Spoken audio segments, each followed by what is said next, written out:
Hello and welcome to the 2009 Magic the Gathering World Championships. I'm Randy Buehler. I'm here with Brian David Marshall, and it is time for the quarterfinals. We're going to start on the match with the hometown hero, former Italian national champion William Cavalieri, and there you see his opponent, Bram Snepvangers. Bram is in his fourth top 8. He's from the Netherlands. He's got fully 300 lifetime pro points, has played basically every pro tour for the last 10, 12 years. He's missed like one here and there. He's playing a Boris Bushwhacker deck, red-white aggro, one of the well-known decks in this format, but Cavalieri is playing a really nice mono-white tokens deck. Could be a particularly good matchup for Cavalieri. We shall see. Cavalieri really got the crowd behind him, and what do you think of this matchup, Brian? I like Cavalieri in the matchup. I love the Soul Warden. Yes. Soul Warden Conqueror's Pledge seems like it's particularly well suited to beating a weenie beatdown deck. Right. The burn spells in Bram's deck should give him some reach, but I think he can't reach far enough past all that life gain. It's true. No Soul Warden out of the gates, though. He's holding one, but he chose to play the White Knight here. Oh, interesting. He slow rolled the Soul Warden. Steplink's fetch land will smash in for 4. Go to 16. Did he have the Soul Warden on the first turn? It looked like he did. I mean, he might have. I didn't see his hand right at the beginning of the game. I mean, turn 2, you would play White Knight over Soul Warden, I think. Yeah, it's maybe he just drew it. Turn 2. I can't imagine you slow roll it. All right, well, there you see some of the landfall action that Zendikar has introduced to the format. Braum plays a fetch land. That gives the Steplinks +2/+2. Cracks it for another +2/+2, so 4 damage. White Knight's an interesting card. We've seen a little bit at this tournament. It's a card that we're seeing specifically in main decks, I believe, to deal with the sprouting Thanaxes and other Jund threats that are kicking around. Yeah, there is the Soul Warden. And is that Knight of the White Orchard? Knight of the White Orchid. Not as good on the play.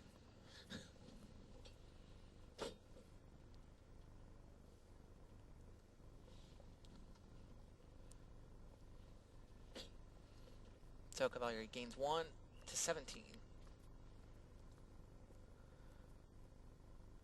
Now what? You just start attacking, right? What's he thinking about here? Well, he's got 4 points of first strike damage there. He might want to. He's thinking about whether or not he wants to hold his 2 guys back, or is he going to send his White Knight in? I think he's going to send his White Knight in. He's not going to put 2 guys in front of a creature and possibly just get wiped out by a lightning bolt.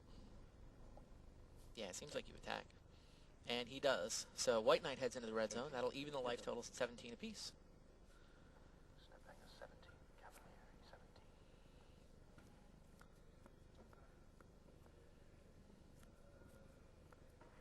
Rom seems like maybe a little more land than he really wants to have. Land is good now, right? Yeah, it'll keep turning on Steplinks, but no 2-drop is not really the way he drew his deck up. He's got, he chose not to play a Skyfisher on turn 2. 15. It's actually pretty, He's going to play it now and then replay his Steplinks rather than set himself back. This is mandatory, by the way. I know. yeah, Ranger of Eos sitting in his hand. But then he gives 2 life to his opponent on the Soul Warden to do that. You're coming.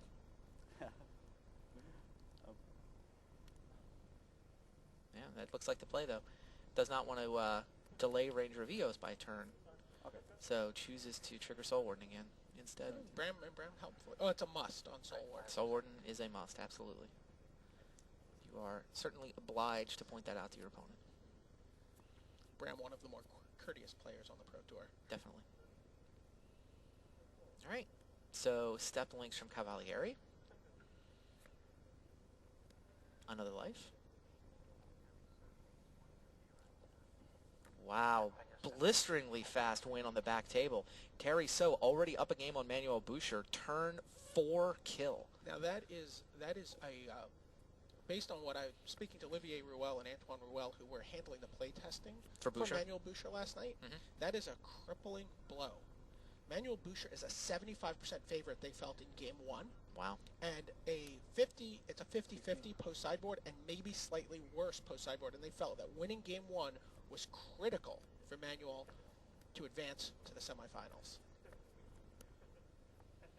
All right, meanwhile, Snapfingers attacks with the Skyfisher for 2 and drops Ranger Vios. Speaking of the Ruels, there's Antoine Ruel's Invitational winning card. Really a very important card in this format. It's interesting that fully 4 of the 8 decks here are running Ranger Vios in this top 8. I think a lot of that is just the card advantage that you can get from it gives you a little bit of ability to sort of fight against Jund. Yeah. Like so many of the Jund cards are like 2 for 1, you 2 for 1, you 2 for 1. Well, I'm going to 3 for 1 back. Right. I get back off. I grow back my hand after your Blightning, which is fantastic. Right. And you know, in a deck like Bram's, it can be brutal. You know, right. You're getting Bushwhackers. Bushwhackers. Yeah. Now he chose to get Steplinks, which is interesting. God, next turn, Braum is actually set up for an amazing next turn, right? He can go Steplinks, Bushwhacker with Kicker. They've all got haste. Possibly a fetch land. They get essentially all 3 Steplinks get +5. The Soul Warden looks amazing for Cavalieri, though. Really takes a lot of the sting out of a draw like that. All of a sudden, you know, gain 3, turn just does not sting as much. Oh, interesting. We're watching Terry So and Manuel Boucher sideboard. One of the debates we had was, what is the fate of Goblin Guide? Goblin Guide is one of the more controversial cards in Terry So's version of the Naya deck. Right. Certainly, the French, the Ruels, Boucher, when they were playtesting, felt like the Goblin Guides were terrible, but it wasn't clear they were playing them quite the same way Terry plays them. They felt that was the misstep of that deck. That the Goblin Guides were just plain bad. Yeah, they could not be played on turn 1. There were other things you wanted to do on turn 2. But the way Terry was playing them, I mean, he would Ranger Vios, pull up a couple of them, and could potentially just, 4-power haste out of nowhere in the mid-game. 4 damage we're not counting on. Here, Cavalieri plays land and attacks with his Steplinks. Chose not to crack the fetch land. He'll save that as a giant growth for later. So anyway, Terry So, turns out, he did sideboard out the Goblin Guides. And that's actually the reason why that matchup is believed to swing toward Terry after sideboarding. Is the fact that the Guides head for the sideboard in favor of much more impactful cards in the matchup, like Oblivion Ring, Baneslayer Angel. Baneslayer Angel, out of the sideboard. All right. Braum is sizing up his options. He's played a Ranger Vios, so he's filled his hands with more Steplinkses. He's got Ranger Vios, Steplinks, Skyfisher, so 4 to 6 to possibly 8 power worth of creatures, but Cavalieri's still sitting on fully 17 life. Right. Cavalieri with the Steplinks, the Knight of the White Orchid, the White Knight, and that crucial Soul Warden that has gained him how much life? 1, 2, 3, 4, 5 life so far? Right. And he goes counting? up another 3 life if Bram plays out his turn, according to script, which is to go Steplinks, Goblin Bushwhacker, fetch land. But along the way... Yeah, it is a little lucky that Cavalieri drew 1, right? He's only got 2 in the main. The other 2 are sitting in the sideboard, and of course they'll come in for this matchup.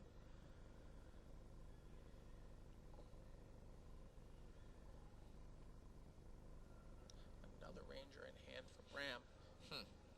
Wonder if he just stocks up for the Super Mega Alpha Strike a turn later. Well, there's 4 power first strike sitting on defense, so he can't really afford to attack with much other than the flyer. It seems like he just should be building up the biggest board he possibly can for some future Bushwhacker turn, right? Conqueror's Pledge is going to be pretty back-breaking if that's in his immediate future. Is he going Steplinks here? He's going Steplinks. He goes Steplinks and then Land Ranger, or no, Steplinks. He's just going to crack back here, no? Plays regular and doesn't have a fetch land.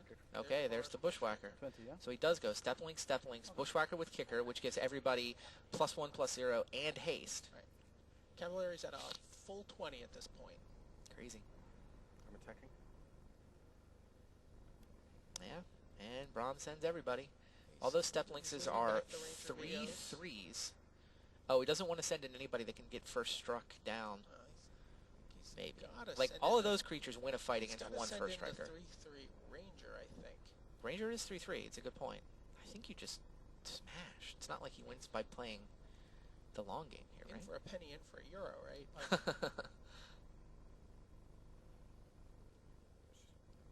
Holds back the Ranger. No, Ranger's 4/2, not 3/3. It's 3/2 base, +1. So, yeah, the 4/2 Ranger would be such an easy, obvious block by a 2-power first striker. Right. He is willing to sacrifice the Bushwhacker, which makes sense. I mean, it's It's done its job. It's done its job. It's only going to be a 1-1 in the future. So if that one of the first strikers blocks it, that means no Step Links is going to die. All right, Cavalieri's option here is double block a Step Links to actually be able to kill it. So you're Cavalieri. Do you double block Step Links? Is that the play? I mean, anything else, it's either that or you pick off the Bushwhacker. Seems like you double block Step Links here. You're going to take 3, 6, 9, 10, 11 down to 9, but all your creatures stay alive. He has to respect the path to exile here on a double block. Yeah, but what else is he going to do? I mean, take 12? Still thinking. Oh, Soul Warden trades. Oh, he's willing to trade off the Soul Warden. I think that seems right. Soul Warden is effectively making 2 more life here and killing a creature. I think I like this block from Cavalieri. Although he reconsiders. I think that's his best block. I think he double blocks the Step Links.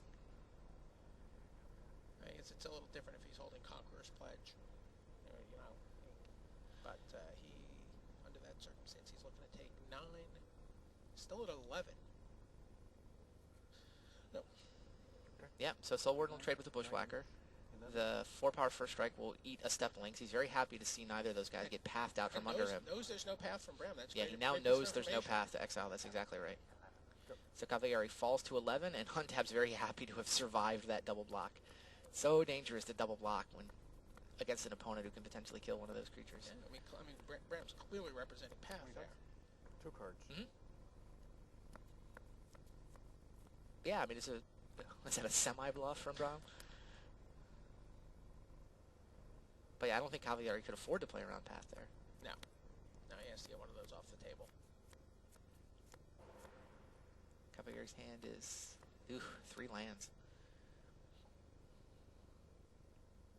Yeah, all the more reason he can't afford to play around path. All right, plays a land. Triggers the landfall on Step Links. Probably attacks with it. It's not going to do him any good as an 0-1 defender.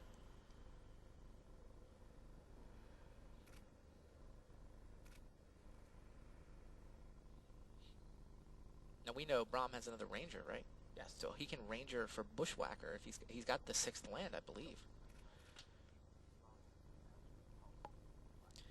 Another update from back table, Marin Barrett has taken his first game from Andre Coimbra. Bituminous Blast into Maelstrom Pulse, the key play.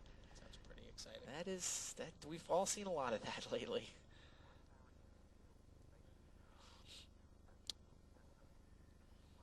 And in the other quarterfinal, Reitbauer versus Pills has turned into a tokens mirror match. Saplings and beasts everywhere on both sides.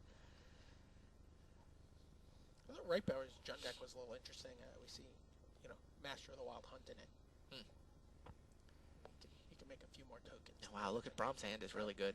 I mean, Braum can just make the same play here, right? He can just I would Ranger into Bushwhacker, right? But he's what's he going to Ranger into? He's choosing not to. He's setting up for next turn? Yeah, he's going to Ranger into, presumably, Step Links. Yeah, he tapped his red, which seems wrong to me here. Like, yeah, he has the mountain in hand. If he goes, but if he plays his mountain, then he uses up that landfall. Sure. If he's going to be attacking with everybody, so he gets Bushwhacker, Step Links, which is reasonable. I mean, if he's going to play Step Links and set up Bushwhacker next turn, I guess that's fine. Doesn't matter. That mana tap does make sense. He probably holds the mountain back, sure, because he wants it next turn to trigger the landfall on all 3 Step Links and set up for that one giant attack. That seems way better than leaving up Lightning Bolt. He would sure love a fetch land next turn, huh? Okay. Your turn. So there is the Step Links. Ooh, is that a Gargoyle Castle on it is a Gargoyle Castle, and Skyfisher is hanging out. Skyfisher attack thwarted by the threat of a Gargoyle hopping into the red zone. I'm glad to see that. That's good. I'm glad to see getting a little top 8 love here. Oh, and here we go. Gargoyle comes out. Cavalieri's handful of land. I think he wishes he had spells to cast, but it's nice when your lands turn into 3-4 creatures. The real question, though, is do we have any Gargoyle tokens handy? tokens? Anyone? We'll get one. Just use a face next. Okay, that's fine. The answer is no. That's the wrong side of the card.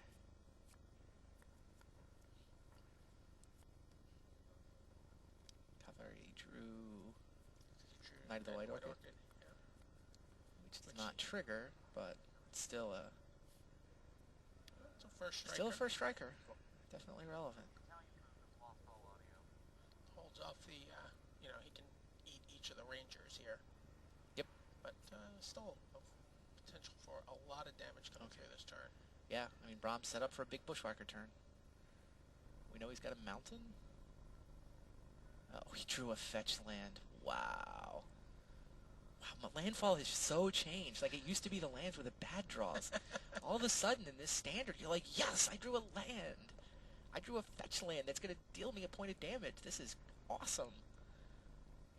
But yeah, this turn is totally set up, right? Yep. Bushwhacker with kicker, fetch land, all 3 step lynxes wind up at 5/5. Yeah. 3 white Jizams. Cavalry says, okay, fetch land. He knows how bad that is for him. What is...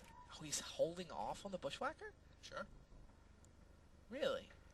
There are no real There's no blocks for him sweepers. here.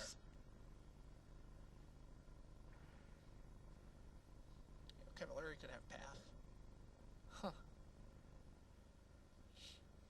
Dave figures, okay, my guys are 5/5s. You'll have to line up 3 first strikers if you want to kill one. And we know Brahm has a lightning bolt. So, right. Yeah, there's no good blocks here. That's true. Cavalieri at 10.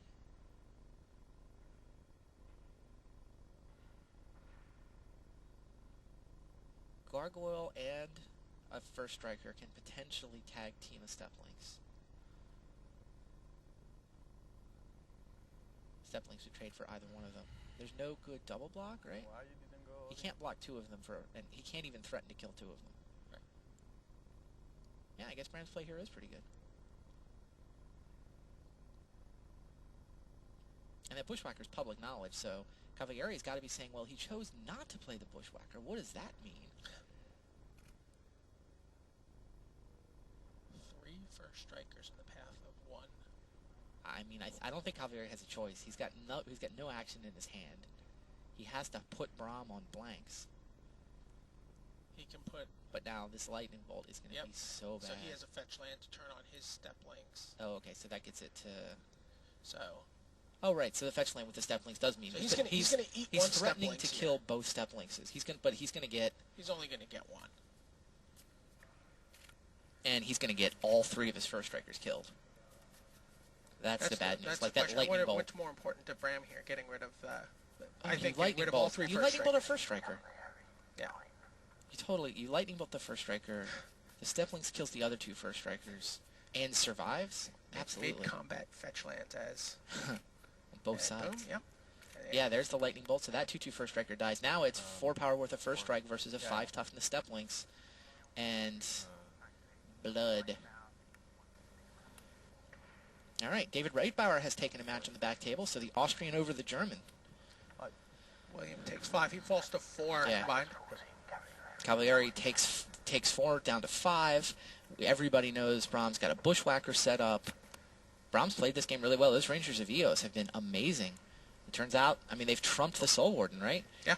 Cavalieri got a bunch of life from the Soul Warden, but Brahms just like, more power, more gas, and has overwhelmed him. Bushwhacker here should seal the deal. Yep. Everybody into the red zone. Cavalieri says, yeah, I hit these 2 planes. Sort of shows his hand because he feels bad. It's not my fault I lost. Look at this terrible draw. All right, so Bram Stepfangers has taken a 1-0 lead. Great play from Braum. That was that was nice. That was well played. There were a couple of different forks in the road that were not obvious, but I mean, in retrospect, Braum played that really well. I also think he probably had the better draw, but yeah, I thought Cavalieri with that Soul Warden was really put him in great shape. But he needed Conqueror's Pledge. He needed to be able to fight the Ranger of Eos with some card advantaging engine of his own, like a bunch of tokens. like a martial coup. Or a martial coup. That would do the trick, too. All right, so Bronsnap Vengers leads 1-0 in this quarterfinal. These are best 3 out of 5 matchups. They'll play the next 4 games sideboarded. Marin Lebert is up in his quarterfinal. He's got a 1-game lead on the Portuguese player, Andre Coimbra, playing a Flores design that's supposed to beat Jund. That's kind of the point of the deck. Right. But the Jund player, of course, got the first game. Terry So is up a game on Manuel Boucher. Boucher, the former world team champion. He was part of the Switzerland team that won a couple years ago. Terry, the former invitationalist, immortalized forever on Rakdos Augur Mage. Then in the final quarterfinal, Reitbauer has a 1-0 lead on Florian Pills. What happens sideboarding here? How does this play out? I definitely saw Bram reaching for his 2 Baneslayer Angels. Sure. Harm's Way seems like it's always a fine card in these matchups. I'm not. Bram is not someone I would find to be a predictable Magic player. So I have a hard time knowing exactly what he's going to do. He sort of keeps to himself. He, goes according to his own drummer. Mm-hmm.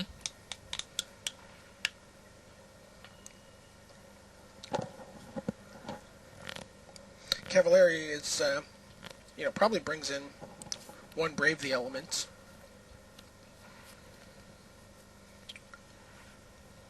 Maybe brings in the other 2 Soul Wardens. Well, I think the Soul Wardens. Yep. Definitely. Elspeth is also sitting in his sideboard as a potential option. What matchup? Like, when do you want Elspeth versus not want Elspeth? That's the kind of card that it seems like it's always good. Elspeth seems like it's hard to keep on the board in this matchup. It's just so explosive in terms of extra guys attacking all at once. Mm-hmm. But it is a continuous source of blockers. Mm-hmm. But I mean, this is not that kind of matchup 1-for-1 creatures. So those of you watching the webcast out there are welcome to send us messages on Twitter. Checking our iPhones periodically. Magic Pro Tour is the Twitter account Brian and I have been using all weekend to bring you sort of coverage here and there of what's going on at Worlds.